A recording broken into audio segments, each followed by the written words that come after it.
राधे राधे। भाग्य इच्छा चैनल में आप सभी का स्वागत है। मैं हूं आपके साथ आचार्य पुष्पेंद्र शास्त्री। आज हम बात करेंगे ऐसे जातकों की जिनके विवाह में विलंब हो रहा है, विवाह हो नहीं रहा है।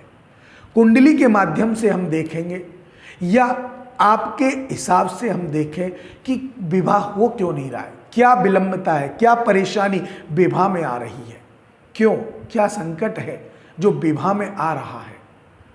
समय बीतता जा रहा है, उम्र बढ़ती जा रही है, लेकिन विवाह के योग नहीं बन पा रहे हैं। कारण क्या है? ऐसे जातक जातिकाएं जो अपने विवाह के लिए परेशान हैं, या आपके बच्चों का विवाह नहीं हो रहा है, या आपकी पुत्री पुत्र विवाह के योग्य हैं, आप बहुत प्रयास कर रहे हैं लेकिन संयोग बन नहीं रहा है, तो श्रावण मास में निश्चित रूप से इस उपाय को करने से आपके विवाह में जो विलंब है वो निश्चित पूर्ण होगा।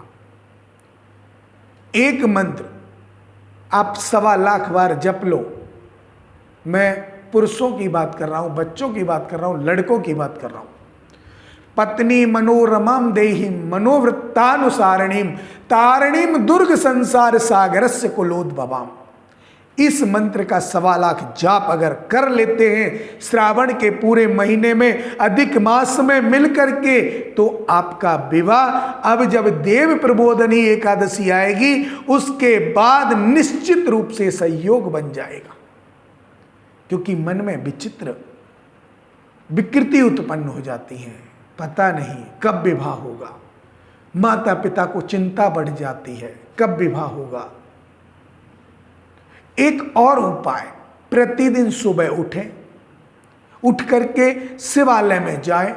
आपके आसपास घर में जो मंदिर है, घर से 11 चावल अखंडित लेकर जाएं, घर से ही जल लेकर जाएं, घर से ही दूध दही लेकर जाएं, सारा मिला करके और शिव जी पर उसको चढ़ा करके 11 चावल लास्ट में चढ़ाएं। अपनी मनोकामना नंदी भगवान के कान में बोल दें, आपका विवाह अति शीघ्र होगा, रिश्ता जल्दी बनेगा।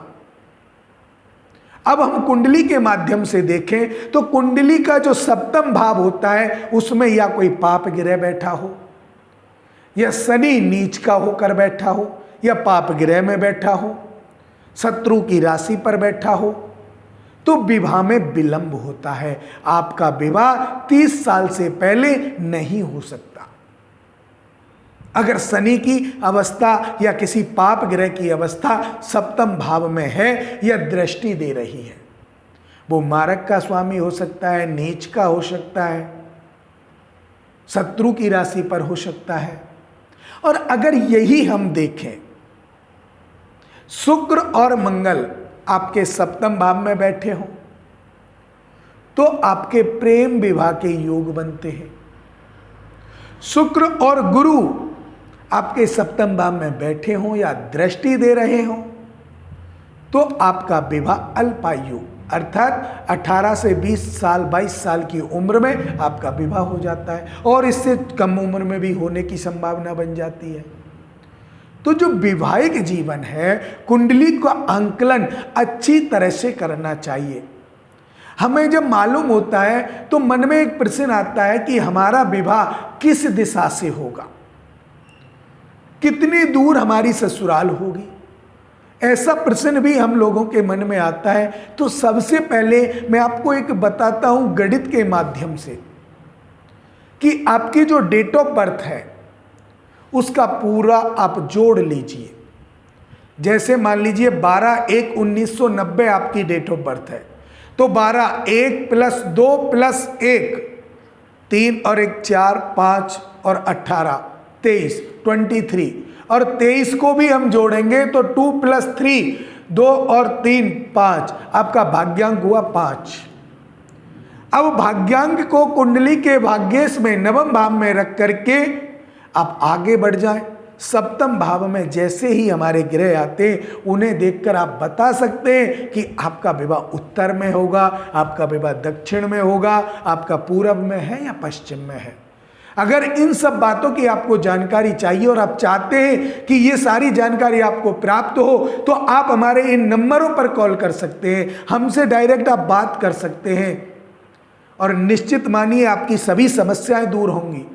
अगर ये हमारी वीडियो आपको अच्छी लगी हो तो हमारे भाग्य इच्छा चैनल को निश्चित रूप से जरूर सब्सक्राइब अवश्य कर दें और लाइक एंड शेयर करें, बेल आइकन को अवश्य दबाएं कि जब भी मैं नई वीडियो बनाता हूं और आपको जब मैं डालता हूं तो सबसे पहले उसका नोटिफिकेशन आपको पहुंचे, आप देखें और आपके जीवन की समस्याएं दूर हों।